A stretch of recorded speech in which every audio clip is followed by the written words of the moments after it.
रात के करीब 2 बजे थे। डॉक्टर करण अपनी लैब में अकेला बैठा था।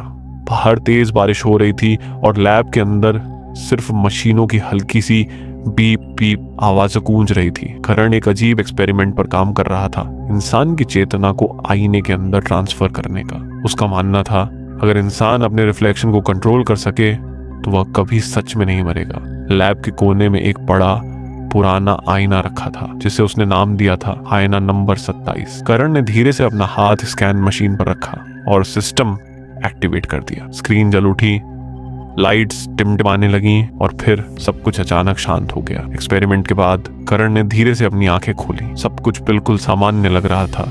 उसने सामने आईने में देखा, रिफ्लेक्शन भी उसी की तरह खड़ा था, लेकिन एक सेकंड के लिए रिफ्लेक्शन ने पलक नहीं झपकाई। करण ठिठक गया। शायद मेरी आंखों का धोखा है, उसने खुद से कहा। लेकिन तभी रिफ्लेक्शन ने धीरे से मुस्कुराया और करण बिल्कुल गंभीर खड़ा था। करण डर कर पीछे हट गया।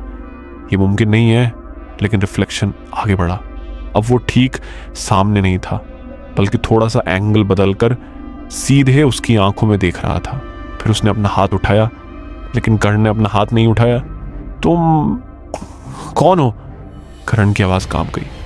रिफ्लेक्शन ने धीरे से कहा, मैं तुम ही हूं, बस तुमसे बेहतर।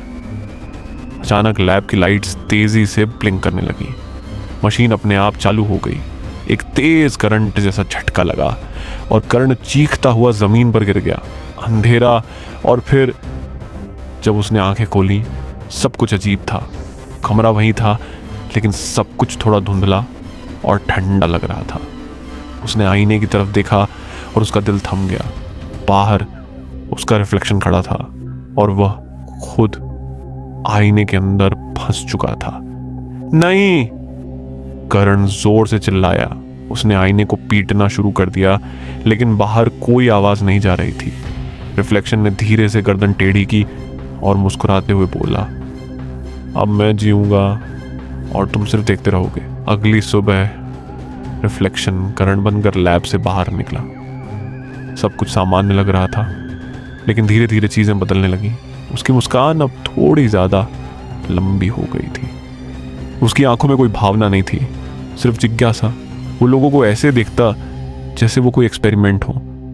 उधर आईने के अंदर फंसा करण सब कुछ देख रहा था। हर दिन, हर पल वो चिल्लाता, रोता, लेकिन कोई उसे सुन नहीं सकता था। एक दिन उसकी असिस्टेंट नेहा लैब में आई। उसने करण को देखा और रुक गई। सर, आप ठीक हैं?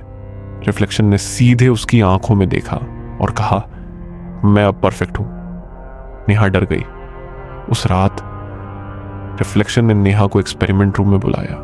आईने के अंदर से करण जोर जोर से चिल्ला रहा था, मत जाओ, प्लीज मत जाओ। लेकिन नेहा कुछ नहीं सुन पाई।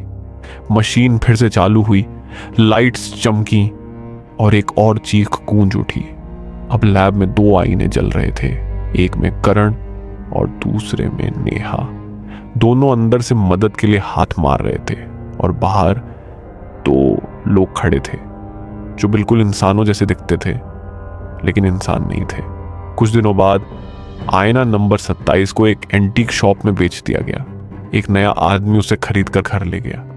रात को उसने पहली बार आईने में देखा। सब कुछ सामान्य था।